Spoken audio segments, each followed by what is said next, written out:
Evening all. We've got one there. I'm presuming it'll be Mick in the background. No, they went again.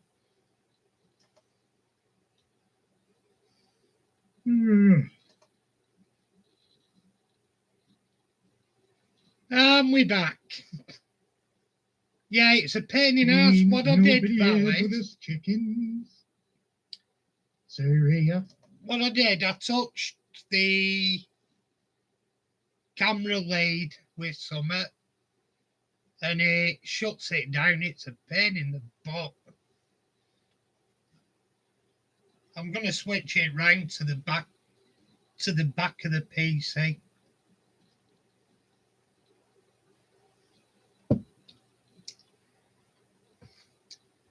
We're back, Shedmouth. Yeah, give it a chance for folks to work it out. I've gone bloody bright. What happened there? Don't touch it, Jughead. Yeah, so what have we been up to today, Martin? I don't know. Live from the sunbed. What better thing to do in winter? Don't possess. I used to use one when I were member at gym down here. I'd go in one, but I had about 5 sessions and I still look like a milk bottle.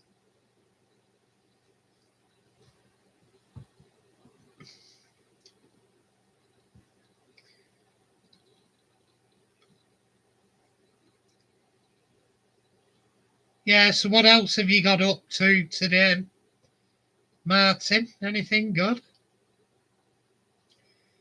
I were going to go out and watch that double heading on the East Lancs, the 2 spam cans.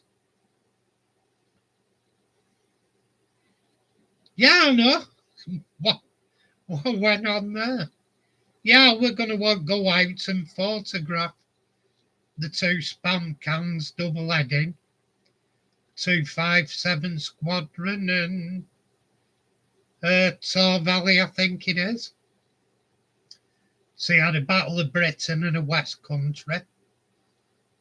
Yeah, didn't look good together. He'd have made a nice photo. But because of the transport round here and how much I'd have had to walk and my mobility, and it being that early in the morning, I thought, I can't be arsed. I'll have to get one of them electric scooters. I can get about then and piss people off as well.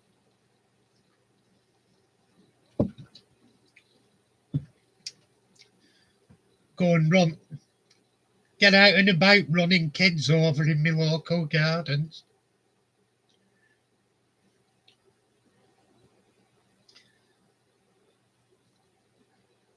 Yeah, it would have been mega. I dare say by now, if you pop on the East Lancs page, there'll be some good photos. There used to be at the East Lancs Railway, and I saw him regular. And I don't know if he ever did a book or where I could find some of his works, but he photographed all the steamers and he were out every weekend photographing them, and his work were absolutely astounding. Oh, they were all pin sharp. He got them all. He knew when to press the button for all the best bets. He'd go to the area of the line where they were working their hardest. All the steam. Oh, he were an outstanding photographer. I'd love to see some of his work again.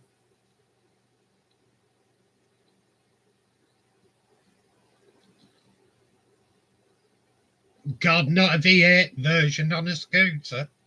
I'd kill myself. Well, bad enough on a 600 Yamaha. That's why I sold it on. I was going to kill myself. I used to be pulling wheelies on that thing. Eats up a lot of road as well when you hike the front wheel up into it.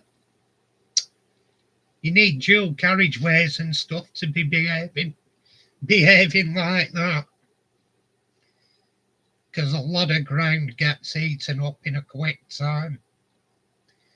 It's not like doing it on little 50s and 100s and 250s when you're putting a 600s wheel up into your eating road.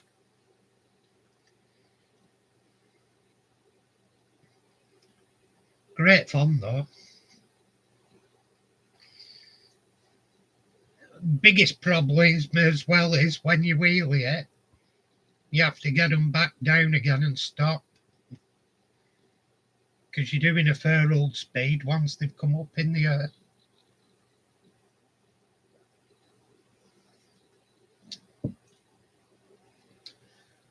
Someone I mentioned the other night, I don't know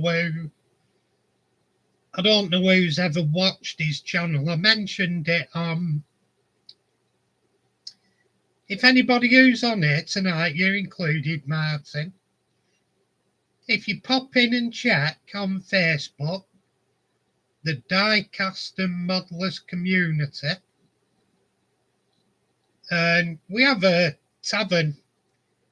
It's like every Friday we do like it's like a Zoom call. There's about there's usually about 8 at least in, and we have a hoots on a Friday night. Like we get onto all sorts of subjects as well as modelling and diecast. It is fun, it's good fun, Mick. And there's a mixture from round the world. You get the septic tanks in, England's ex-convicts. You get them from round the world. We've got lads in from Eastern Europe. You've got them in from, is it Dubai Mickey's in? Yeah, not Mickey's in, but is it Dubai?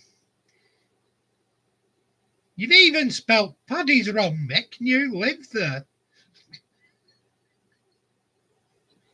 Dubai it is, isn't it, Mick? I always thought Paddy's were a Y. Top of the morning. Yeah, fair enough. It's just the way we always spelt it. I laugh at Jimmy Carr when he said he's a plastic Paddy.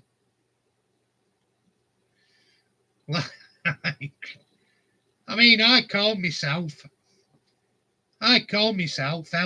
half sweaty sock because I'm half Scots. So yeah. Yeah, I believe one of his parents is, Mick. I believe one of them is, so he's quite funny with it, you know. He's very near the knuckle, Jimmy Carr, though. But I love him. I put him on for one of our patients, stuff like that, because there's one I do a one-to-one with, one of our patients. And he's got a dark sense of humour, so he likes all the inappropriate stuff. And we've got a new guy, I'm getting used to him. And he's inappropriate and everything. I love him, he's brilliant. He's inappropriate, he uses all the swear words. Yeah, 8 out of 10 cats does count now.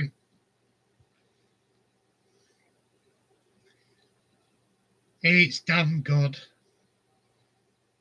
Always a bonus as well. You've got, what do you call her on there? What's her name? The new Carol Vorderman. Can't remember name. I'm too busy watching boobs. Rachel Riley. I'll not say what Jimmy Carr. That's it, Mick. I'll not say what Jimmy Carr said about Rachel. Suffice to say, it was rather rude.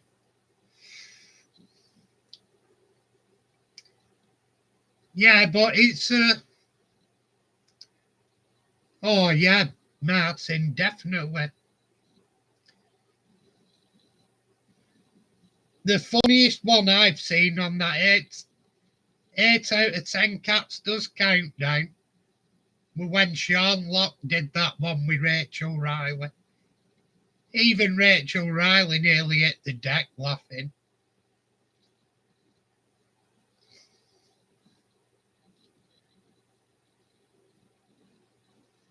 The one where she was putting the vibe. Yeah, Sean was so funny. He was funny, he was subtle, but then he could hit you like a sledgehammer. He was a true artist with comedy, Sean Locke. Another one that is, he's very manic and stuff, but Johnny Vegas, his comedy timing is outstanding. Have you ever watched that one where he were doing, when he were on the last leg or something with Adam Mills, and he's doing that bit? He does that bit, he opens up, he goes, I did it, it was me. I hid him under a rug in the park.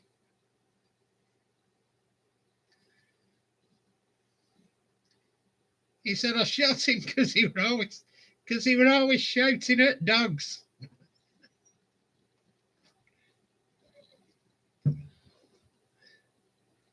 Yeah, Johnny Vegas is just,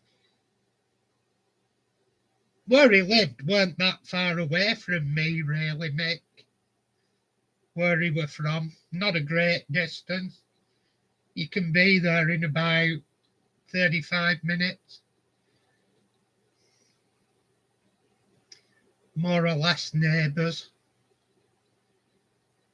Yeah, Vegas is madcap. One of my more subtle ones I loved with him was on Benidorm, his first meeting when he were with Tim Healy.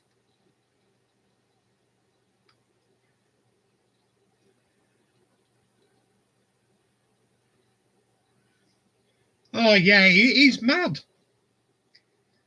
But I loved him, his subtle thing on Benidorm when he met Tim Healy's character. And Tim Healy said, well, there's something I've got to tell you about myself. He says, I don't think you've noticed. He goes, go on. Well, I'm not a woman. You don't say. Hey, Mickey, you were like them two lesbians in Birmingham in Lift. That one that showed, they were two diesel dykes, weren't they, Mick? And they turned round and one of them went, we're lesbians, you know. And I looked at them as if to say, you don't say. Oh, they were horrible individuals. I've got very good friends that are lesbians, Mick, and they're absolutely lovely people. I know quite a few of them. Them two were just a pair of horrors.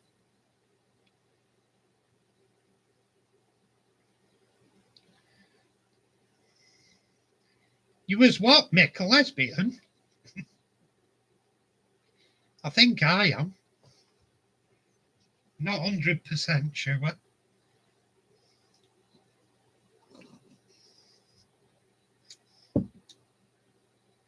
I know I've got moobs.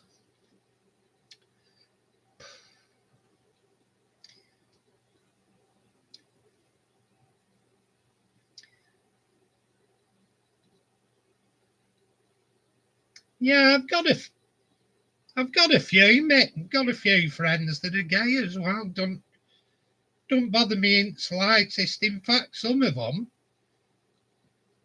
have hilarious senses of humour. I'm gutted next week. Stuart, one of gay lads I work with, leaving, and I'll be devastated when he goes.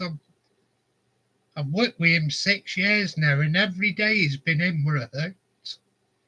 He was hilarious, proper inappropriate, and yeah, I've got to a point in my life now. I'm that age now where I just say what I think, say it as it is, and if people don't like it, so I've not enough time to be worrying about people being upset. Life's difficult enough as it is without people being upset about immaterial stuff.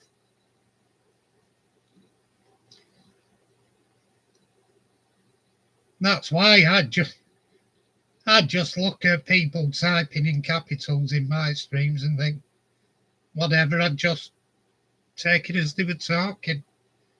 I wouldn't even take it as shouting. As long as people aren't being downright rude to each other and they're not being horrible, they're not being offensive.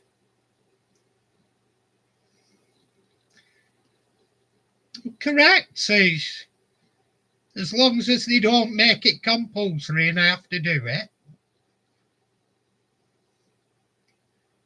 it's not my problem. I mean, a lot of people, they go, don't come near me, homosexual and everything. What makes you think he fancies you?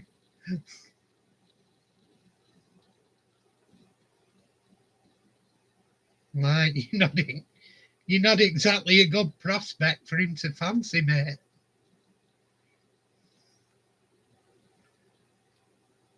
Oh, yeah, have a look. I'll have a look, Martin, but in all honesty, that lad that used to go every weekend, he used to photograph on film and he used to bring the results the week after he'd have them. He'd come in on a Sunday and he'd come back to the station after he'd been out photographing in morning because he liked early morning photographing the first few terrains, particularly in winter. So if it were a cold and frosty morning, the steam was more enhanced and everything. So he'd go out and get early morning pictures, all late afternoon because the lighting's better. Once you get after 10, 11 o'clock in the morning, you might as well give up for really nice pictures.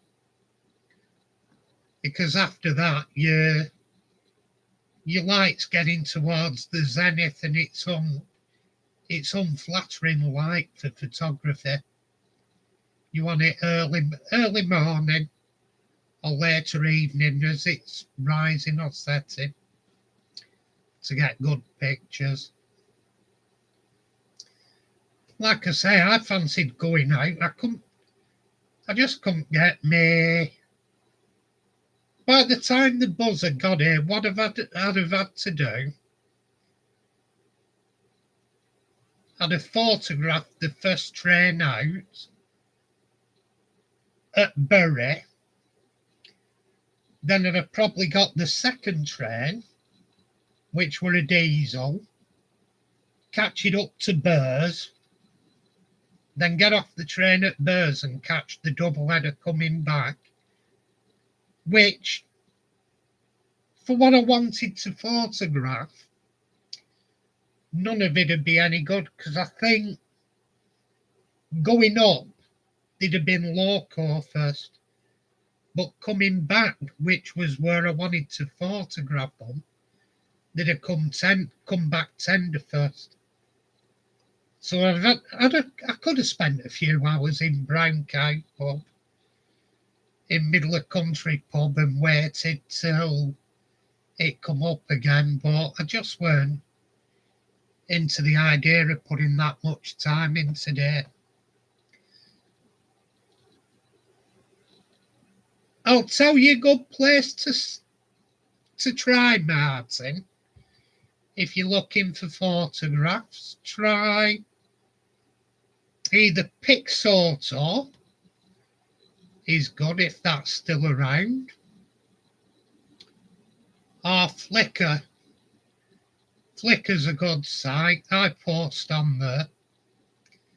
I post some of my photography work, and it's spelled FLIKR.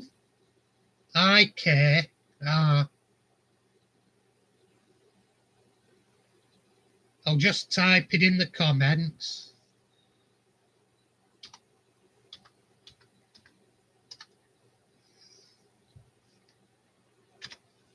In fact, if you give me a minute, I'll pop in and I'll see if anyone's...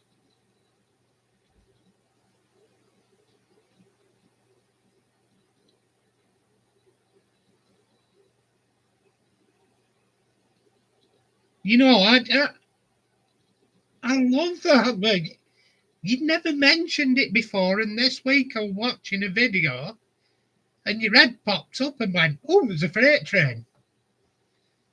I thought, well, he has a line near him.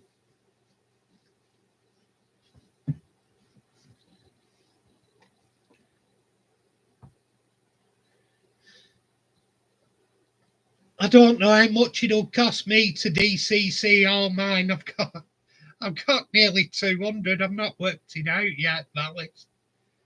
I'm going to start, though, I think now. I'm going to stop buying locals. I'm going to start getting them done. While I'm off, I'm going to get the wood to finish off. The last piece of wood I need for my baseboards. Finish the last extension of it. Get that up this week. And I want some brackets made for it.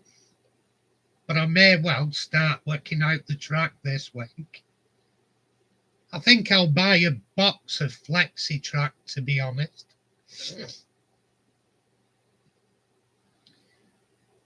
I'll tell you what, I've got a box just on spam cans. Just on spam cans alone. I have 5 spam cans alone I have to sort out.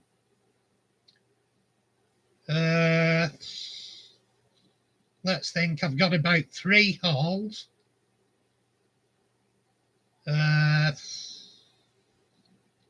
Geez, I've got a nice mainline Patriot have to do. I want to get the plates from Fox from that because one's missing and I want to make it into... It is Lancashire Fusiliers, so I wouldn't have to alter the cab number. But there's a nameplate missing off it, so I think I will buy better nameplates for it from Fox and repair that. Oh, I'll behave myself if Evie's there, Martin. No, what I was saying about your channel, you know, Martin, I put it on the big strong points about your channel. It you have your daughter involved. That's a huge strong point, that is. Because I watch other people, they have, let's face it, it's all old geezers and the hobby needs new blood. And the youngest I see in it at the moment are late 30s. And the ones that do involve kids, don't touch this, don't touch that. They involve them a bit. The only one I've seen bring grandkids in is, I don't know whether you watch him, or what's his name? G-Tap Production, the old, is it Andy Peters? He's an old guy and he Tonley Bridge is his layout, I think. And he's an old guy, he plays guitars, but occasionally he has his grandkids in and he lets them play with layout. And I don't hear him take them off, he just lets them get on with it. Yeah, it is a big problem though, Valleys. There's a few younger end in the Bolton Club, but the problem is you don't really see them YouTubing. It all seems to be older guys that are YouTubing.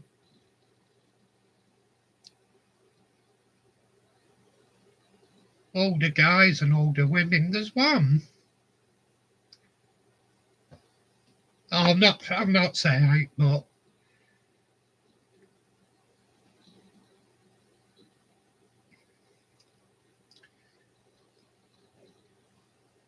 I'd be being bitchy if I said out, but all I'll say is she seems a wonderful person, but I'm not naming names, but no, shut up, pal. I'll leave it there. Said too much already. Did you ever watch what were it called?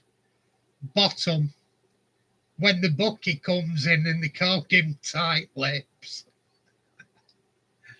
Tight Lips, and he come out with all sorts. He said, well, he's not that tight-lipped today, is he? Hi, Lee. How you doing?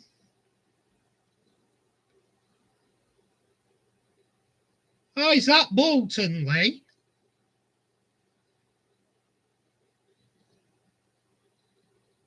Hi, Evie, sweet pea. How are you, me darling?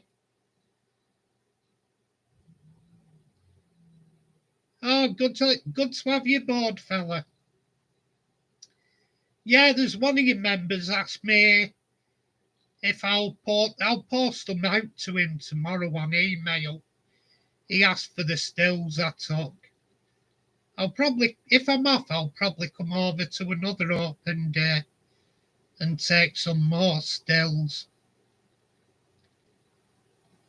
But I was concentrating on doing a video, really.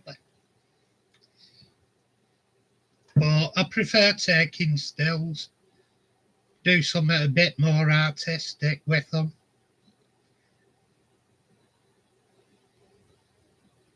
But yeah, I've got to be honest, I'm a double O man myself, and them N-gauge layouts are outstanding.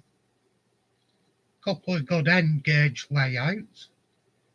The O-gauge were good. The double O-gauge with a Stobart on was superb. I did like that one.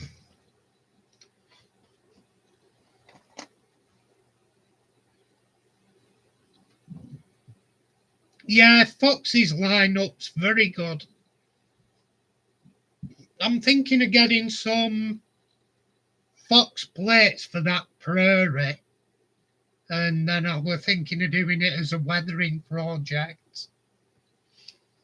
One thing I've noticed,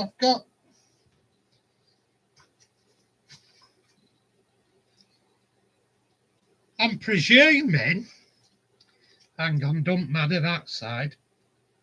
Limerate's not finished on it, but I'm presuming there should be lining in that gap there. I'm assuming. I wouldn't have imagined it just finished like that. I'll have to look at the photos and see where it goes. And I have the lining pack. I have the lining. But it's whether it's the same size as Lima's lining. It might be close enough, it might not do it, but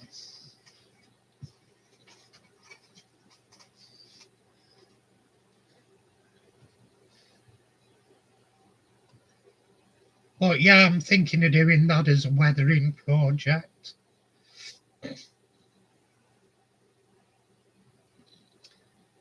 Yeah, it is. It is a nice little look. That's the one I dropped off the edge of my layout, Marty.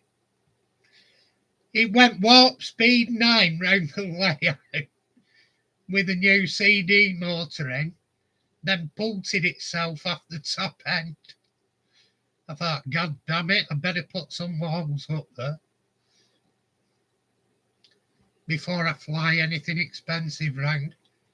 I was amazed, really. It went off. I've cornered pugs round there at warp speed 10. But then it got, I think it's a bit more top heavy than the Hornby pugs. Where is it? Where is it? That's one I might have coming up near close on.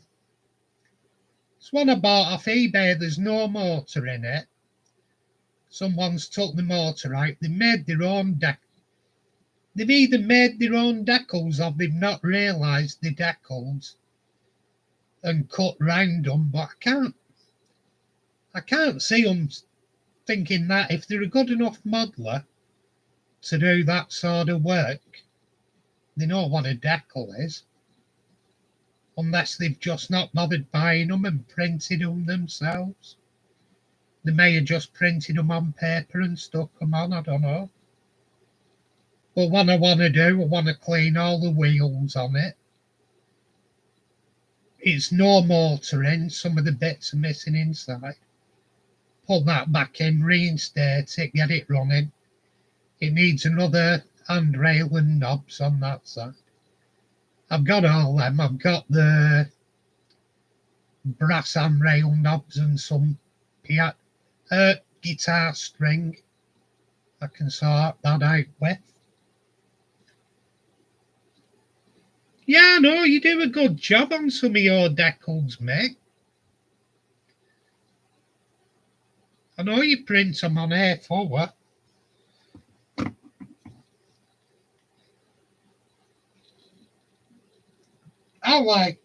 I've got to be honest, I like that ambulance you did. Were it a Corgi ambulance or Dinky, the American ambulance, and that them decals you printed on A4 actually do look gold. They look really nice on them. Even though it's just stuck on paper, they look effective.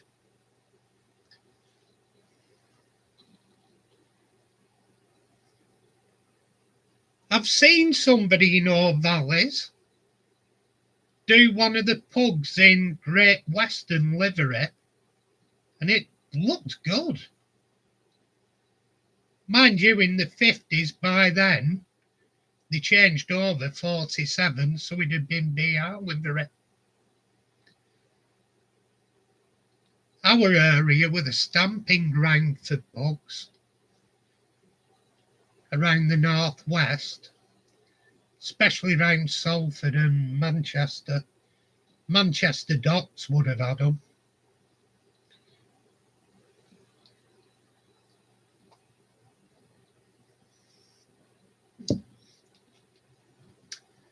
We have some at Salford Docks, locals in, well, not Salford Docks, they call it Manchester Ship Canal Company.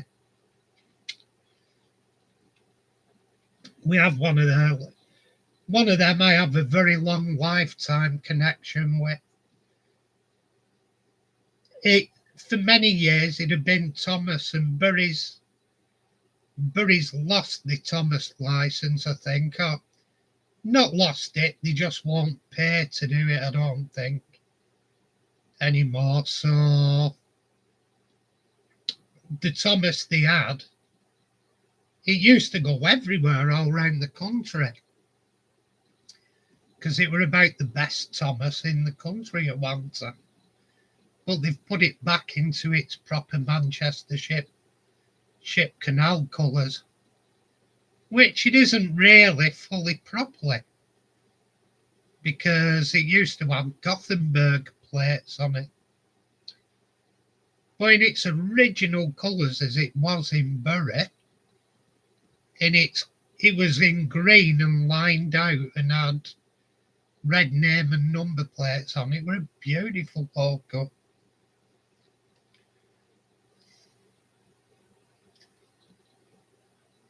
But yeah, one of my favourites is a little.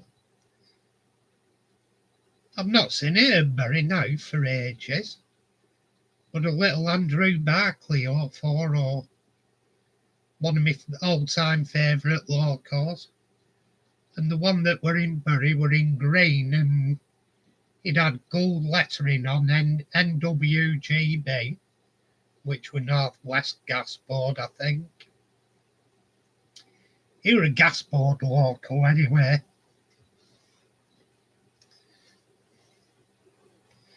Yeah, Martin, the little pugs, they have a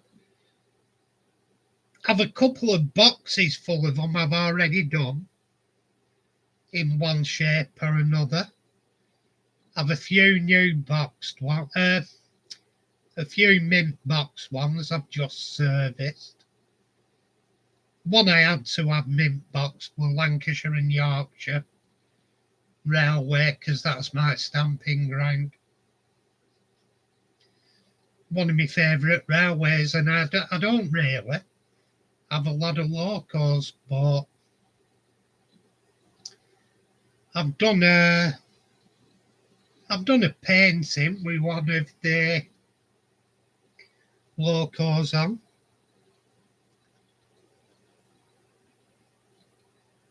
Yeah, I believe you, Valleys. They're a tiny loco in Double O and Andrew Barclay.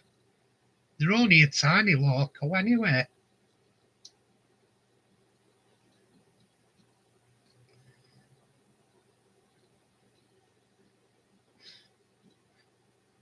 I've got to admit, I can't wait to see what you do for Christmas. I'm surprised you didn't see, Martin, I'm surprised you didn't take them animals of Evie's, have a word with Pete to put them on. You know, he's that sort of bloke, Pete. He'd probably let you. I've met him a few times. He's a really down-to-earth guy. There's no airs and graces about him. He'll stand there and talk to you like one of the lads.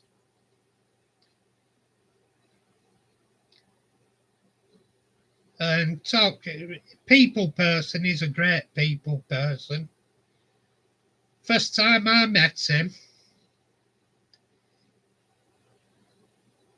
oh, Martin, I wish I were there with you. I'd have gone up to him. I'm the sort of person don't give a shit. I've done it with loads of stars. You like her off? She's called Vicky Binns. She used to be an actress on Emmerdale and Coronation Street. She played Tyrone's girlfriend at one time. Beautiful eyes she had, and she's a local girl to me. And she used to come in local Wetherspoons every Friday night, have a meal with her mates, have a laugh. She was really down-to-earth girl, and this guy's on my local bus cheer station, and he's looking over at her like that. I said, "What's the matter, mate? I used to be a street warden and patrolling." He says, I want her autograph. I said, "Go and ask her then." And he says, "No, I'm too shy." I said, "All right, then I'll go and ask her." I said, "Give us your thing." And he goes, "Yeah, okay." He gives us a piece of paper and that. I said, "All right, sweet." I says, "He wants your autograph." And she goes, "Yeah, no problem." So she autographs it. It says, "What's his name?" And I turn round to him and says, "What do you want her to put on it, mate?" And he just goes, shy, puts his head down, says and mumbles his name. I said, whatever. He says, He says he's called Dave. Just put to Dave. And she put it on and like, he was made up, but oh, even if she looked over and said hi to him, he nearly died with embarrassment. So funny. And another one I did it here. One of my friends, Fizz off Coronation Street. A girl I knew used to do acting, and she went to showcases and stuff, and you used to get the Coronation Street stars there. And she comes over to me one night with Fizz off Coronation Street, and she goes, "Hey Paul, this is whatever her name, I forget her name now. Oh, Jenny, she's called." I said, "Hi Paul, this is Jenny." I said, "All right, love." I said, I'll see you in a bit. Louise bar's just opened. Well, sod that, I'm off for a pint. And I went to a car show with my mate, and we stood right behind them that do the cars up. Oh, what's he called? Mike Brewer, is it? And his mate. I'm stood behind them, and my mate goes, "Oh, I'd love to meet him." And I said, "All right." I said, "Give me a second." I said, "Get ready to stand with them, and I'll take your photo with them." Wheeler dealers, that were it, mate. They were both there. And we were stood about 5 foot off them. We weren't far off.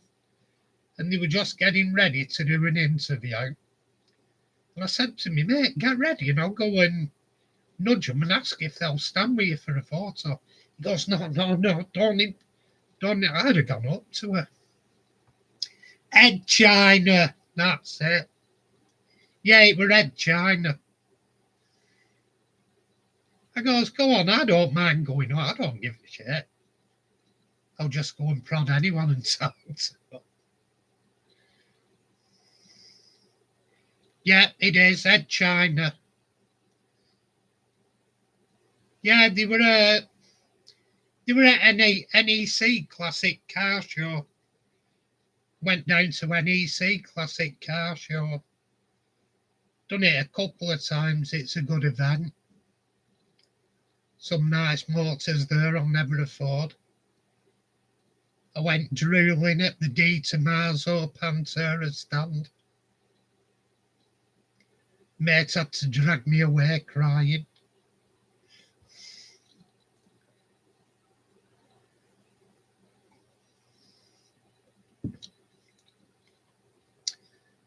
Yeah, the De Tomaso Pantera is nice, but it was still slower than my bike.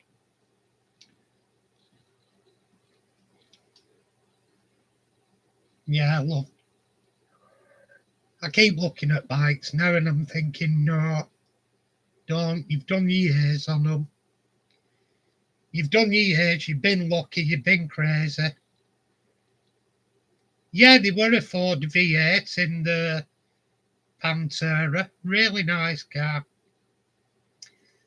First time I ever saw one and fell in love with it was on a Granada TV comedy. Can you remember which one I'm talking about? A very famous guy drove it. All action guy that actually didn't only play the rules, he was that sort of person.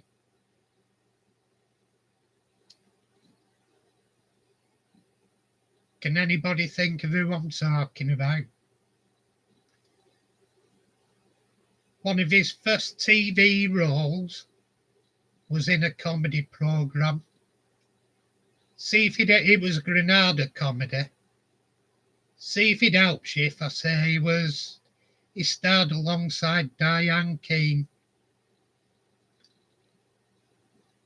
But there was a De Tomaso Pantera in the opening credits. That in the title, in the opening titles of that programme. Nobody's given us an answer yet.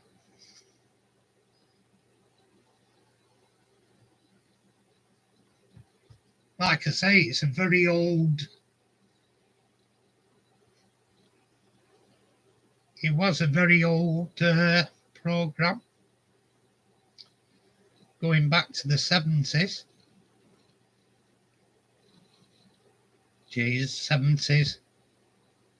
You say 70s to half of us, it only feels like yesterday, yet it's... Yet 70s is 50 years ago, half century. What's that about?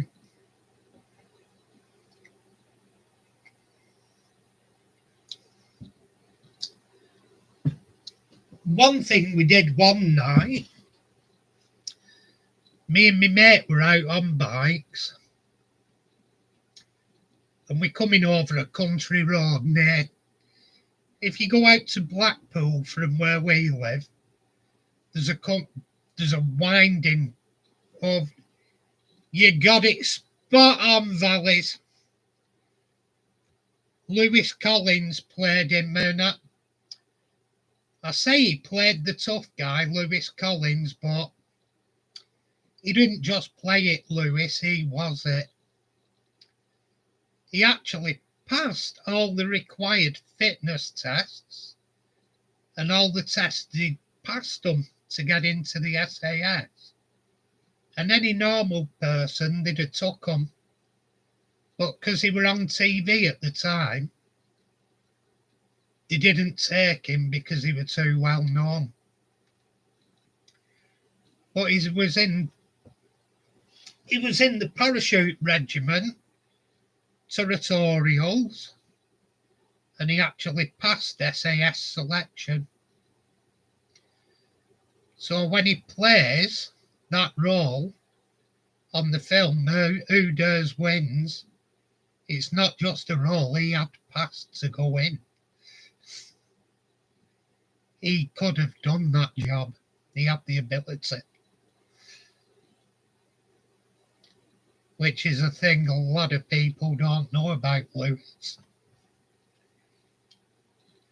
That, and he was a Scouser. You'd have never thought he were a Scouser.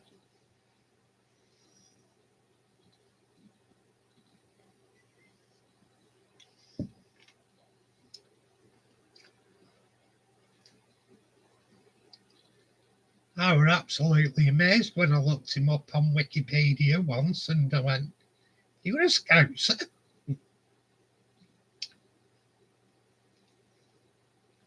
Yeah, as I was saying, one day we were coming over the tops back from a spin out to Blackpool, and we just plodding along, not doing any excess speed. And then all of a sudden, my mate drops a gear and absolutely howls away from me. And I goes, "Where's he going?" So I drop a gear, howl off with him, gets up to about 70 and 80, over tops. Not really flogging it, I just caught up to him. And he'd gone chasing a Ford GT40 replica, and that had a big V8 in it. You could tell it were a V8, the sound. That's... My mate spotted and heard it, and he just hammered after it. But that were a cracking car. But bloody hell, it was GT40, how people get in them. Because even that replica, it must have only been hip level to us on motorbikes. Like the roof. Beautiful car. Come on. Be honest now, Martin. Did you go to the cinema to watch Ford versus Ferrari? 1966. Because you're damn right I did. What a film that is. What a film that is. Nice things cartooners make. One of my friends had an absolutely mint Mark II Lotus cartooner in the burgundy and gold livery. He had it in his showroom alongside a gold leaf baby elan. And he had Elan 2+2. Yeah, he was a ex-Lotus mechanic, Mick. And in the area, he used to do Lotuses for people. He had his own garage and he did every car, but if somebody come in with a Lotus, he was more than capable. When us lot weren't around and playing with his head, us lot, we were a set of arseholes. We used to play with his head. He used to be doing engine rebuilds and we'd walk past and put an extra washer on. Put an extra washer on top of his laid out parts. And you could see him question himself, have I fucking missed one? We used to always wind each other up like that. Oh, the motor industry, what a fun time. Some of the you've never had an out until you've worked in motor industry. Some of the stuff we used to get up to. Last time I worked in motor industry, I worked for Toyota. And the salesmen, they were good. They get any trade-ins they got that they didn't want, that they were going to scrap. And there were some good cars. They were older cars and they were good cars, but we used to get them for nothing. And the salesman would go, do you want it? You go, yeah. We go, all right. Take it. I remember one time, there were a Ford Sierra come in and it were a lovely interior. And my mate had a Sierra with a tatty interior. And he turned round to the salesman and said, can I swap interiors? And he'd go, help yourself, just drag it in garage at back. Take yours out, put that one in. He says, as long as he's had an interior fully put in to go to auction with, I don't give a shit. So he got an absolutely beautiful interior in his Sierra.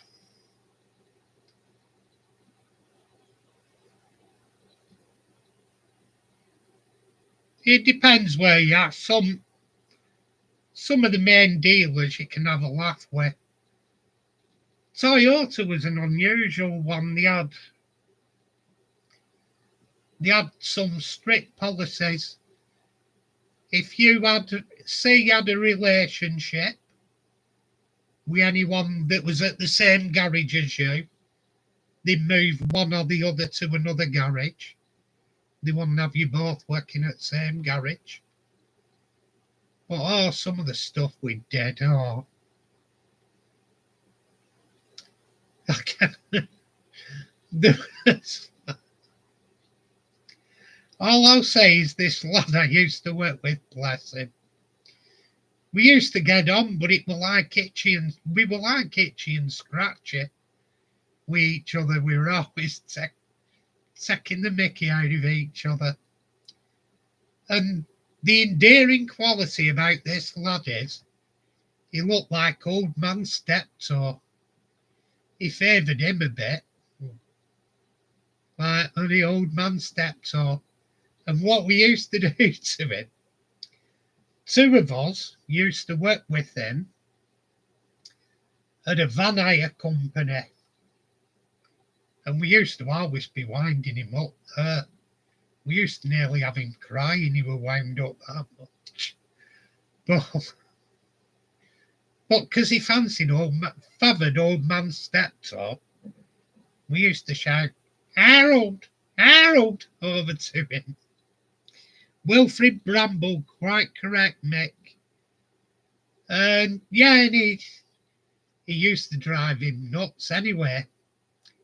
We moved on from this Van Eyre place, and I were at Toyota. He thought it were forgotten with, and I'd stopped doing it. So he thought, great, it's stopped happening now. And I went to one of the Peugeot mechanics that were in with us. We used to have our valeting bay for whatever reasons. They were all owned by the same main company. They also owned Peugeot. So our valeting bay were in Peugeot's garage. Because Toyota only had a small garage. They didn't need a big one, Toyota. You didn't get that many cars going back for repairs. They were too good. So they don't usually have big garages, Toyotas. Anyway, I went up to one of Peugeot mechanics and I said, hey, we used to call him Old Man Steptoe, you know. I said, at some point, I said, just shout over to him, Harold, Harold. And he went, right, okay. And he didn't do this for months, and I thought he'd forgot. And one day, I'm valeting, I think it was a Toyota Amazon I were doing, big Land Cruiser. I was valeting one of them, and next thing you know, Peugeot mechanic, he's walking across from body shop, and he just goes, Harold, Harold, across the workshop, and he blew a fuse. He went, that's your fault, lad. He's over to me, kicking off, screaming. The Peugeot mechanic's in hysterics. He comes over to us and he turns around and he goes, and you two are mates. I said, I know. Look at him go, he's lost his jet.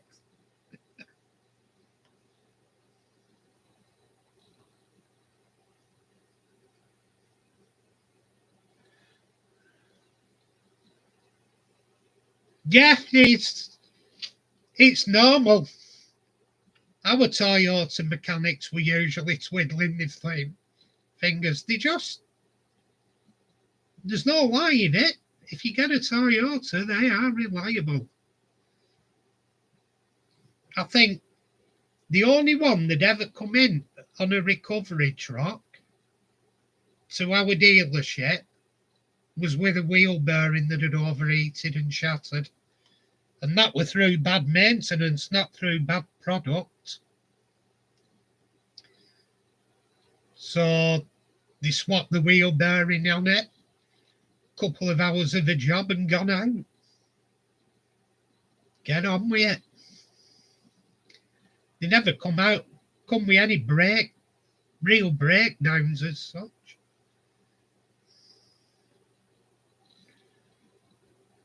Yeah, Peugeot did. The Peugeot manager got so sick of it, he went outside to the recovery drivers and told them to go and park down the street across the road. He says, because I don't want you in front of the garage. I'm trying to sell these things. So I had a Renault, Mick. I had a Renault 14 GTO. I can honestly say I loved the interior. It had a beautiful interior, but the bodywork and mechanics were pants. And when I worked at Rover, we used to say, if you're quiet in the valeting bay, at night you can listen to them slowly dissolving in the compound.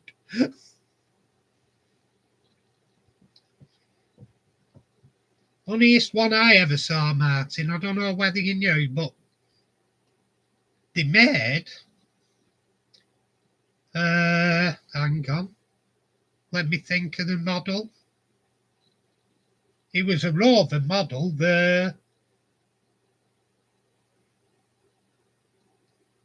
It's not the Montego. That was. It's not Mondeo. That was Ford. Try Maestro. They actually made, of all things, a diesel Maestro. There weren't many about because they was awful. They were absolutely awful, and we got two of the salesmen one day. I'll never ever forget it. They went out and they trying to start this diesel, brand new off the transporter. A brand new Rover Maestro diesel, straight off transporter, and they flicking the key and it's going rum, rum, rum, rum, rum, rum, then it'd go bum, bum, bum. And you can hear them going, yes, no, yes, no, as it's trying to start. Then all of a sudden you heard boom, and smoke fluttering up from it. And there were about 3 salesmen. They all shut the door and went, leg it, sent out. They disappeared, left it, and said nothing. I was as bad at Rover. Oh, one of my screw-ups. The Friday evening screw-up. Oh. Luckily, it was at a time when our body shop were quiet. What we used to do, when BSM used Rover Metros, they used to send them all back in groups. They used to get another new lot and send the older ones back in groups. And what they did, they used to send them out to dealers, and we had to take we had to fully clean them up, and they had a clear piece of Fablon or whatever it is you call on top. You know, like they do wrapping now. And it was clear on the roof, so they didn't get marked by the magnetic BSM triangle on top. So when we were valeting them, we had to peel all that off, which were a pain, and then wipe it over with spirit so it got rid of the glue, then polish the roof. The paint were better than the rest. The paint on the roof were better than the rest of it because it was brand new, untouched factory paint, and the rest was all aged, so we had to buff them all up.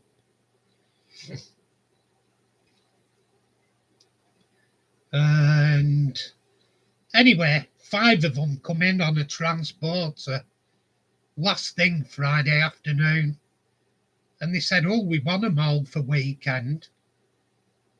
Salesmen, we were like, Christ's sake, for weekend? It's Friday night.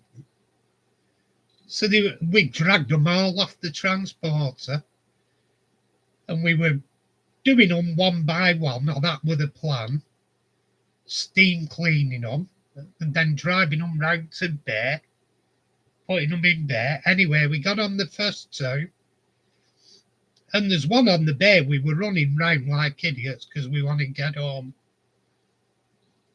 And he says, that one I've left on bay, he says, bonnet's up, steam clean the engine.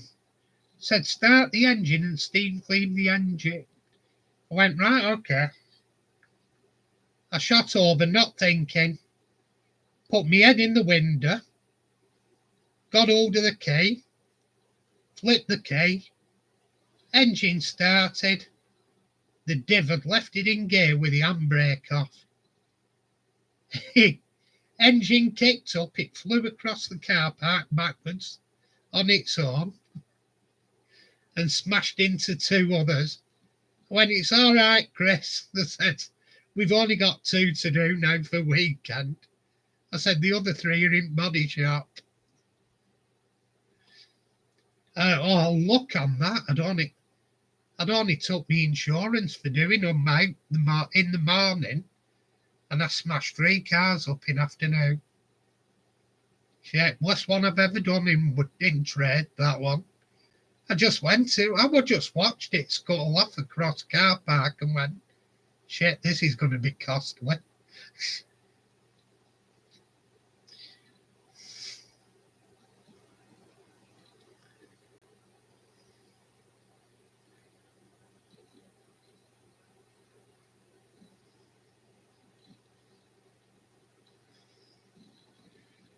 No, I can honestly say I never worked for Renault, Marty.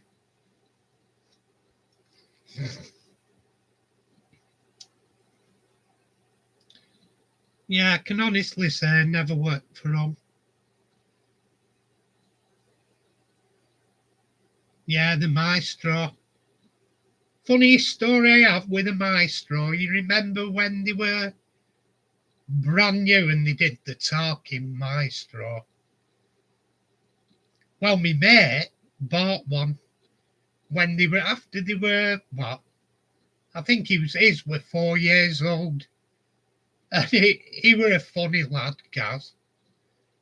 And this series of events were funny. He says, I were only a teenager. He said, I've been drink driving. He said, and I'm out clubbing it with Kev, like another one of my mates.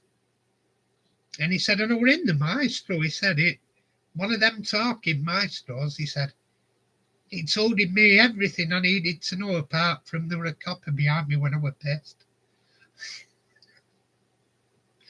And then as the coppers are putting him in the van, he leans out to the back as they're putting him in and he shouts over to me mate Kev. He shouts over, he says, count me tapes, you know what thieving scum this lot are. Anyway, they throw him in. He said, yeah, I didn't do myself any favours that night. No, not really, Gaz.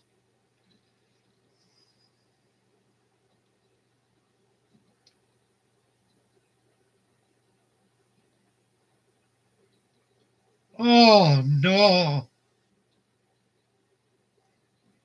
Oh, my God. 1965, 238. Oh.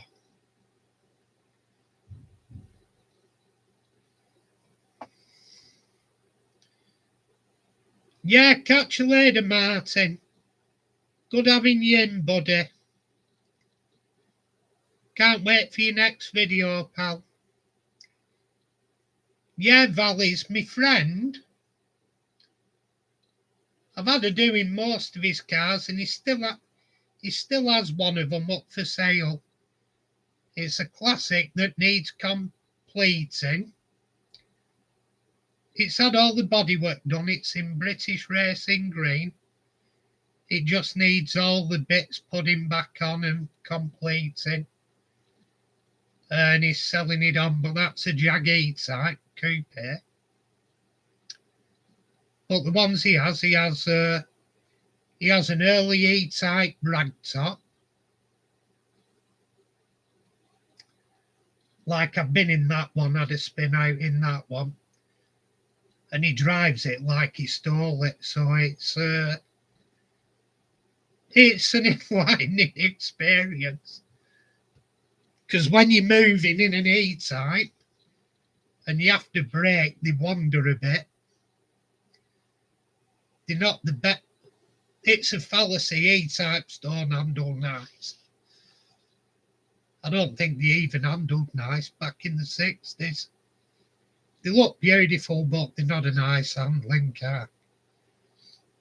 And his other car I've been in, he has one of the 80s Pagoda roof Merc sports cars. He has the V8 version. That's a bit of a beast. I've been in that one as well. But he drives that like he stole it as well.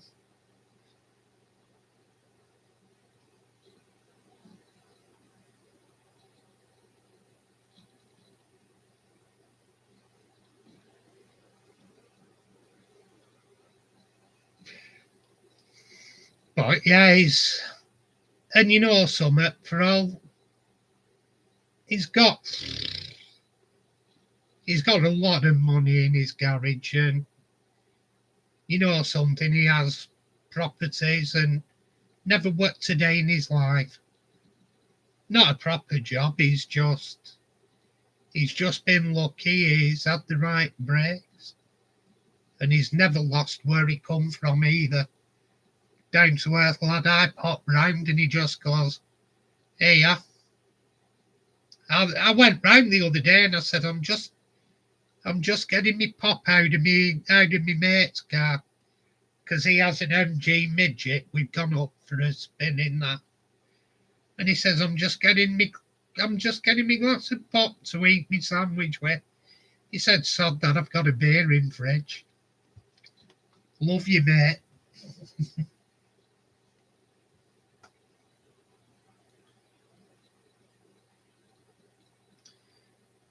Oh,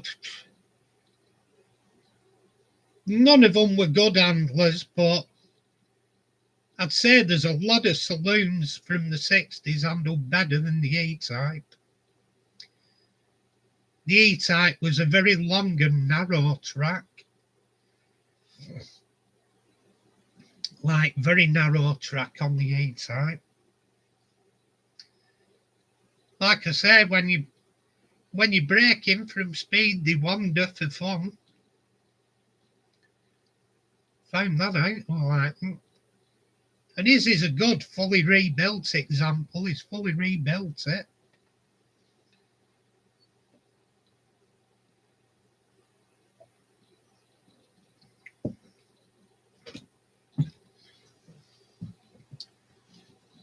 He built it from an American import, and he put it back to right-hand drive.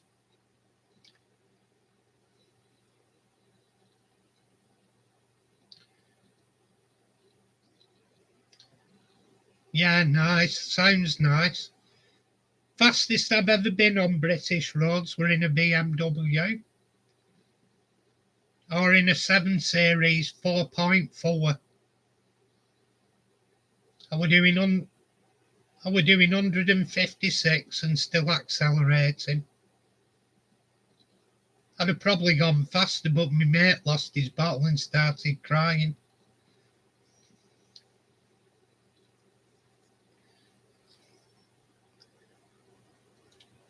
So who's still in and stopping in at the moment? I've noticed everybody saying they buys. I know Martin's gone.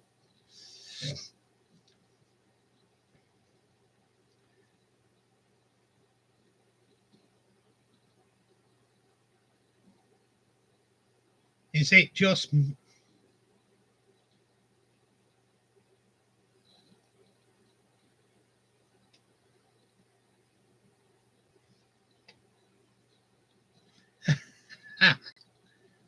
Nice machine, a VW Corrado.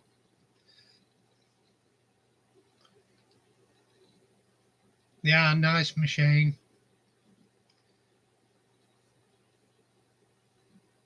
Nicer than the Scirocco, I thought.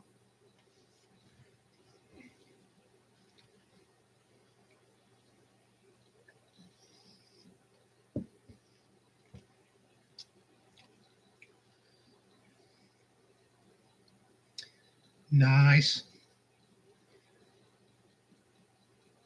So you still have that now, Vallis?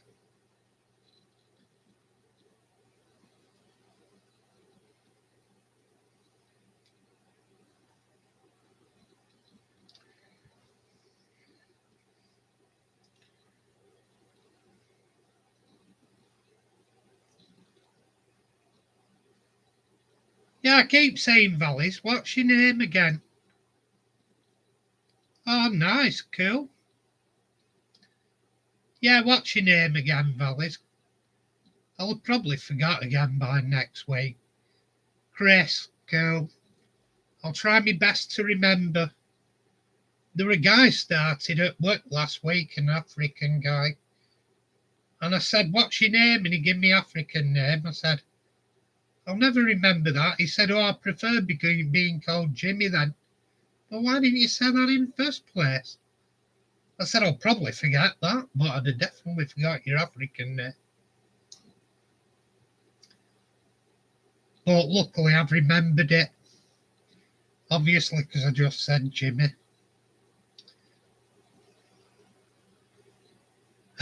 Yeah. You always know when you're going to get it to use your full name. I'll tell you what, my mum was full on Scottish. I used to know I was in shit, but I didn't know what for.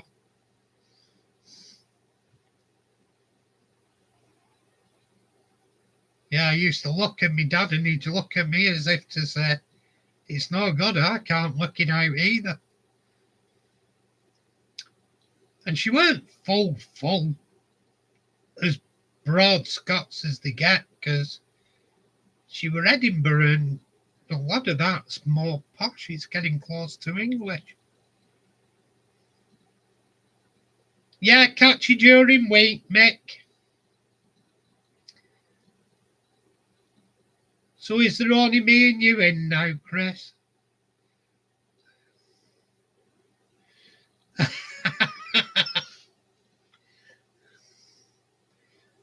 If I can't be good, I'll be careful. Oh, we've got the comedian in. Jessica, good evening. Good to have you along.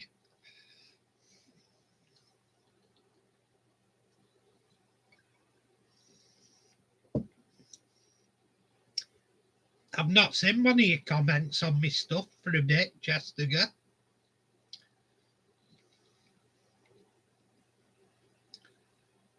Always make me chuckle, some of your stuff. I've never asked, do you have your own channel, Jessica?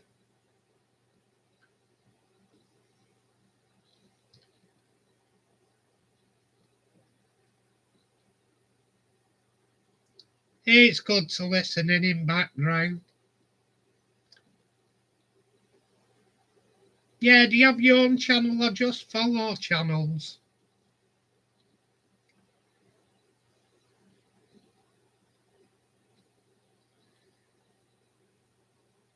I'll have to go and have a look after. What is it? Diecasts or model railways? I know you followed me from Diecast. I'm presuming it's Diecast you do. I'll add you to my model railway ones. Go on, which one is it? Diecast or what you do?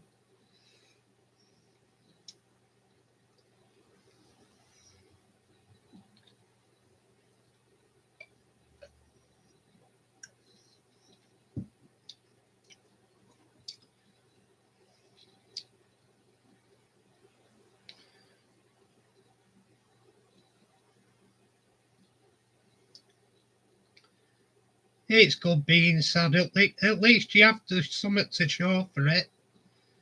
There's a lot out in pub that are saying it's sad and they have nothing at the end of the week.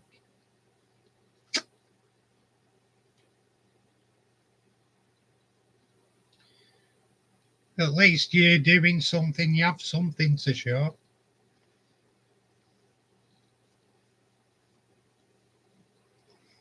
I'll go and have a look after. I'll pop in and have a look at what you do. I didn't know you had a channel.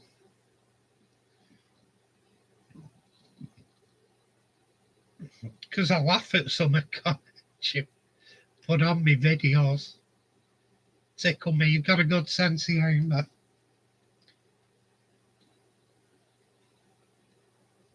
Yeah, there's some.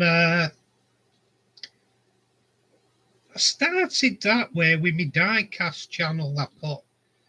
I put trains on sometime. I restored mammoths. I've put a mammoth on occasionally, and I've done star yachts because they were not a local thing, but close enough. They used to be made in Birkenhead. Star yachts by a old wartime migrant from Where were he from? I think he were from one of the Eastern Bloc countries. He were a migrant in World War II. And he started his own company making toy yachts, and it grew and grew. Yeah, good little company. Good little history to them. There were one star yacht, it was in their advertising. Somebody picked it up middle of the sea somewhere.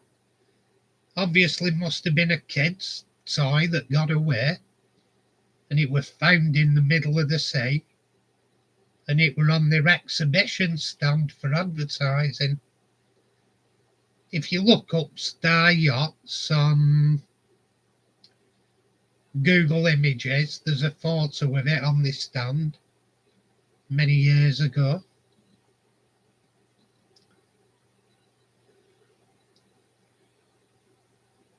Yeah, they're quite pretty little things. I have one at the side of me here from my youth. It's not the actual yacht, but I want to restore it.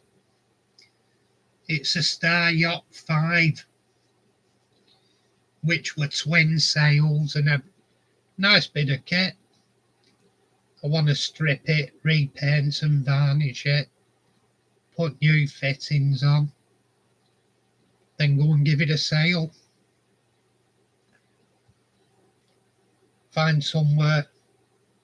I keep thinking of going over to what's it called? New Brighton in Liverpool. They have a model yacht pond in New Brighton. Ride out on train and give it a sail there. Passes an afternoon. Come back in time for a bit of tea and kit.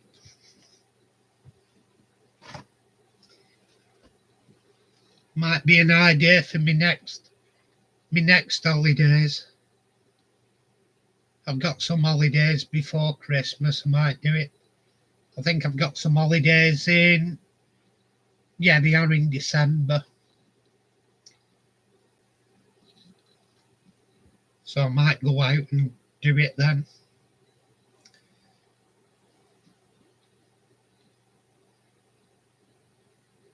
Oh, cool. Yeah, they're a nice little thing.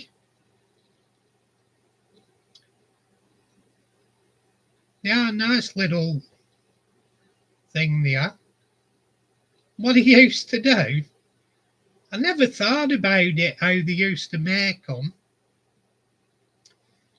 He used to actually have a piece of circular wood like that, and he'd turn it down to the actual shape, and then he'd sew it in half down the middle, so he had two halves of the yacht. Thought, what a cracking idea.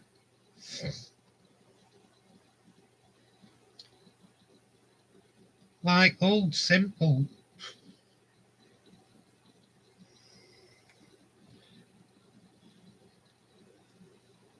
I've already done my 59th. I did that beginning of this month, Valleys.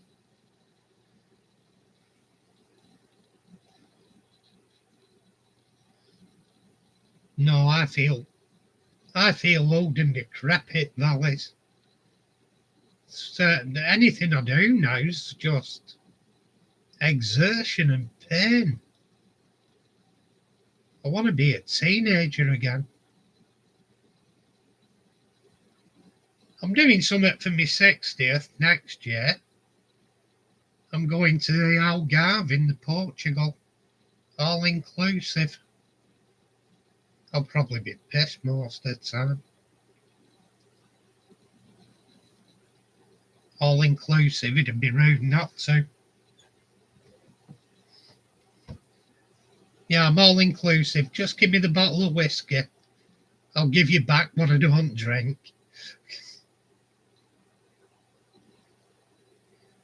Yeah, that's the problem. I feel younger than 25.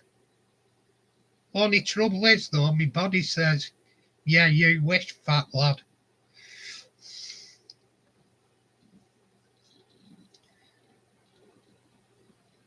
Like you get up in morning and you go, oh my God, I'm going to need another half hour before I consider doing that.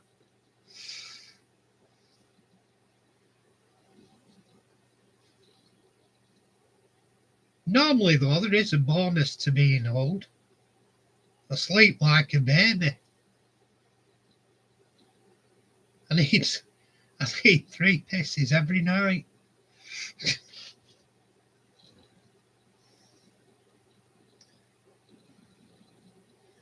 Oh, yeah, that's familiar. Getting up. Oh, my God. Sitting down. Hang on a minute. And going to the toilet. I sound like a chimpanzee half the time. Mind you, I'm leaning over like a chimpanzee, walking to off to the bathroom middle of the night.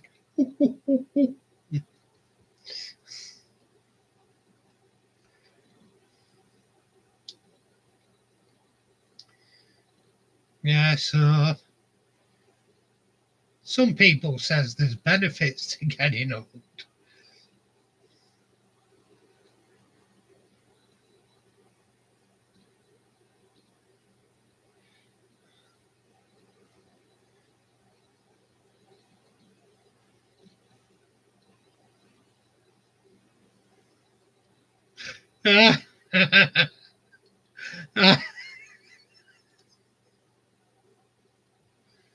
I'll tell you what.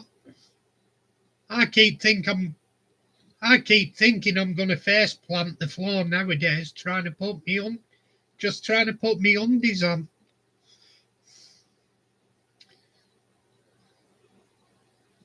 I think don't fall over while I'm on one leg.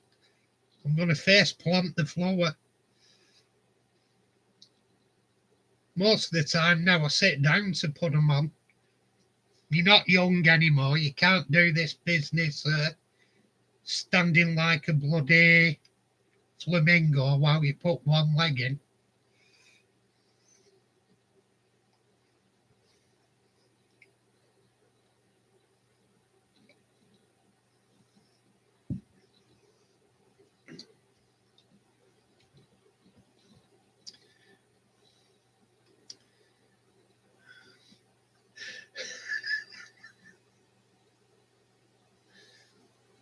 Hey, that'd be a bonus. So, well, I tried. I was telling them before. You missed it before, Jester. What I've actually discovered this week. It's wrong on many levels, but I mix sarsaparilla with whiskey. Now, you're of an age, Jester. You know something, Jester? I used to be in charge of a rambling group. I used to do 20 miles up on the moors. Or in the territorials, I could do bowel fitness tests. When I was working as a dog warden, I'd park near my nearest steep hill and I'd run up it and back down at dinner time just for something to do. Now I'm like, after a shift at work, I take 3 breaks on the way home and I only live 100 yards away.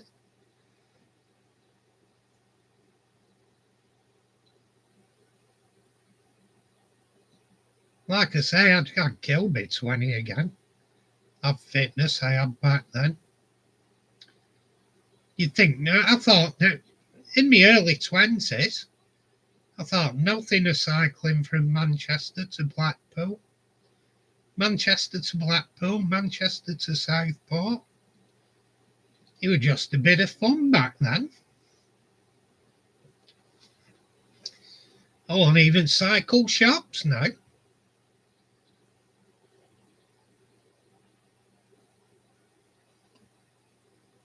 Yeah, at one time I was doing cycling, battle fitness tests for keeping up your fitness for territorials, getting walking up at 6 o'clock in the morning for a 5 mile run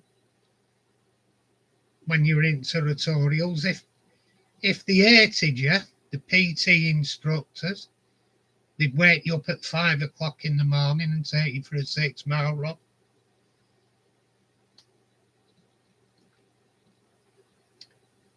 You used to be like that.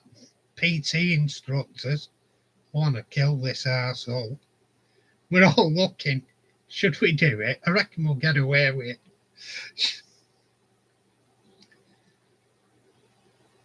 Yeah, and they took a lot of joy if they did it on, because territorials, you went away at weekend. And often what they did, you always had a bit of a social thing. Saturday evening in the TA, you used to always get something there, and it involved a drink. You had a drink, got pissed. And sometimes somebody would bring blue movies in. You were squaddies, one of it, that's what you did.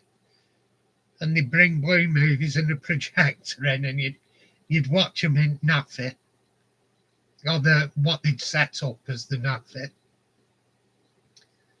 And other times, you do orienteering on a Saturday, run for absolute miles over hill and dale. You got dropped off in the middle of nowhere, given a map and compass, and they give you a place to head into. So the first thing you had to do was work out where you were by triangulation, looking for landmarks, figuring out where you were. Then you had to make it to a certain point, and they give you waypoints along the way where you had to check into. And the thing was, what they used to do, they used to split you into 3 teams. And they used to turn round and say, the last team in buys everyone else the beer. I was never last. I was never in last team. I always got my beer bought for me. But what they did, if you were a good night and you were particularly plastered, the sadists that were the PT instructors, they'd come round 5 o'clock Sunday morning, take you out for a 5 mile run. Happy days. Few of us would puke. Happy days.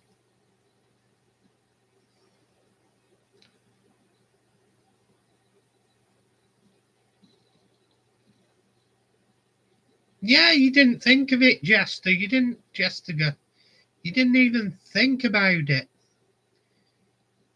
You used to do something for 8 hours, like walking, cycling, whatever. Then you'd like you say, have a break for dinner, then go and do some other activity. You're active all day. Now I can manage about the first couple of hours a day and think, that's it, Saki, I'm having a break for rest. Like I'm getting that out and goose now. I went over to Bolton Model Railway 1 yesterday, and fantastic place. I enjoyed it. And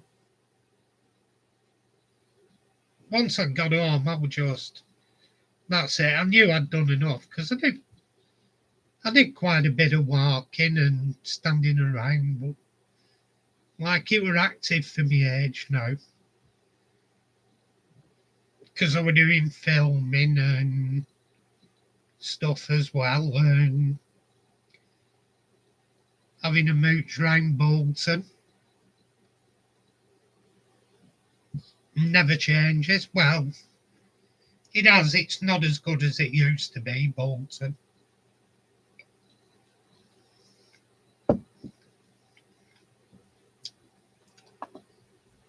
Bolton used to be a brilliant shopping area. It's like any other dying high street now. Even our town, it's all pound shops and mobile phone cover shops.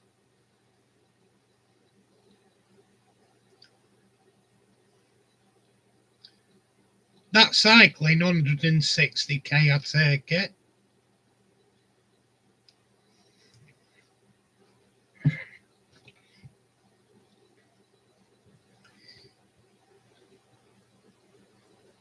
Fair old distance, 160k. What does that work out at in miles? About 90, I'd guess.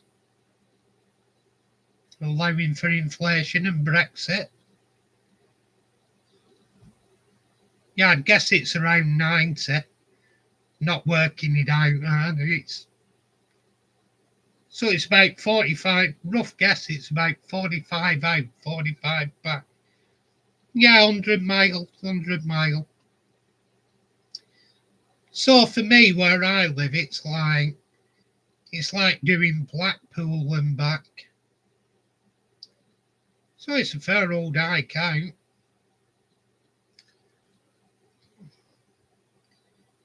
What area of the country are you in, Jessica?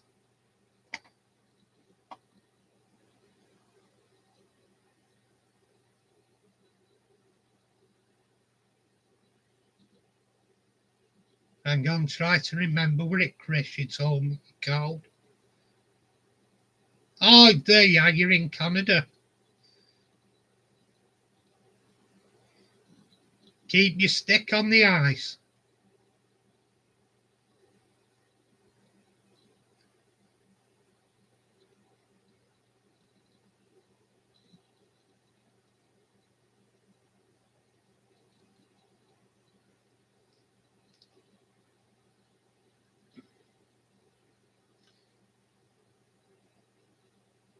Cool.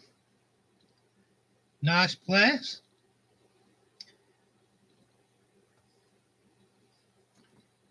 Do you see that? There's a Scottish guy lives in Canada. Got a model railway channel. His channel's pretty good.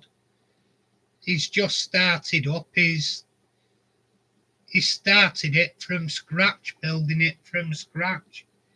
It's quite a good channel. He's always doing stuff like 3D printing and putting LED lighting in locals and stuff.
Yeah, it's a Canadian saying.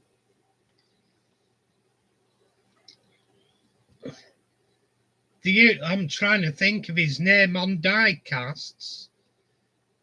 The best paint guy on the die cast scene is give up now. And he were a Canadian and he used to say keep your stick on the ice.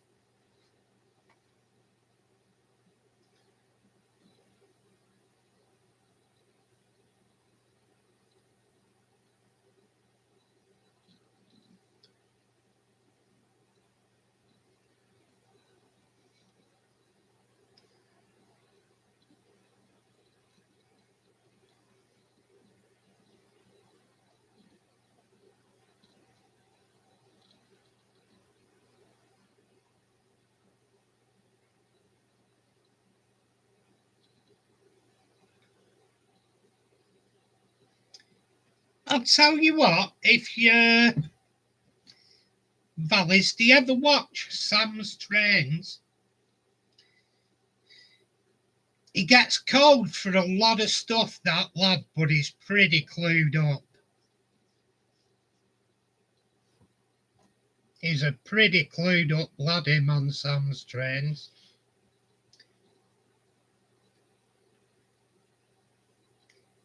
Yeah, he were bloody good at painting. It's a damn shame he jacked in. He was a damn good paint man. He did some beautiful customs.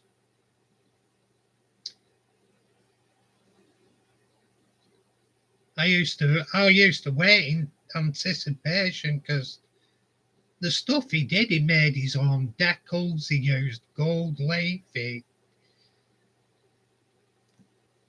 did lining out. He cut vinyls so he could mask spot on. He was really good.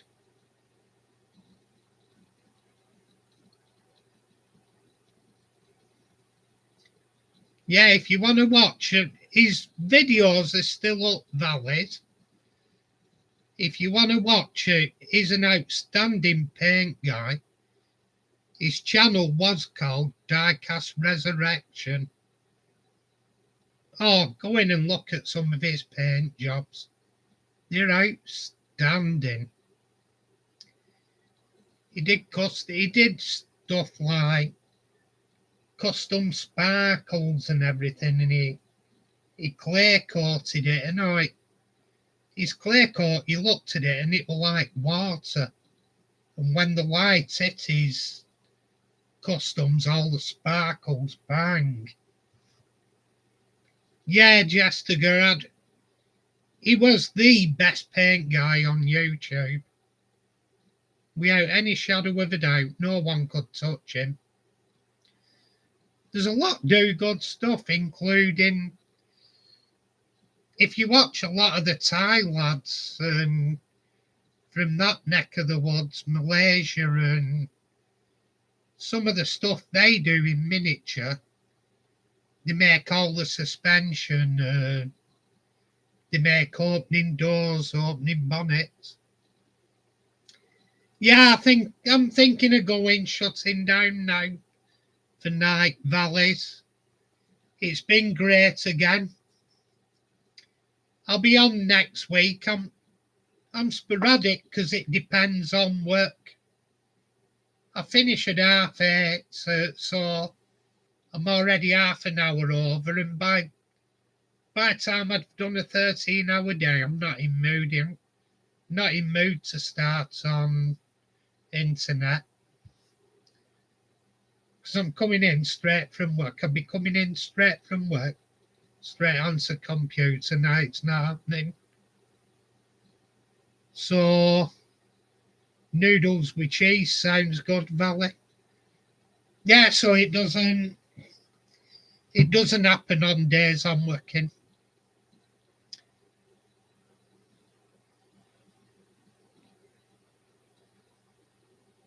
Oh, I could do the day again if I were Canadian. Have dinner again. No, don't even go there. Don't even go there. Trying to lose weight, Paul. Stop it. I was disappointed this evening. I made fish and I were going to have mash, and I'd already ate it. So I had fish, peas, and rice. Still, might help to make me trip. Anyway, I'll say night to you gents who's left. And I'll shut down for now. It's been good. I've had an hour and 3/4, so we've had a good chat with people. What I'm going to try and do for future, I'm going to try and get a camera, and while we're chatting, I'm going to try and work on something on my bench area here. Whether it would be a wagon, a loco, or something, I don't know. But yeah, anyway, tatty pie, people. Tatty pie. Yeah, it'll be interesting, either service or logo. It's better than just looking at me fizzog, isn't it? And I'll go and have a look at your channel, Jessica. Add you on if I haven't already. Right, tatty pie. Tatty bye, Canada. Tatty pie to the UK. Bye.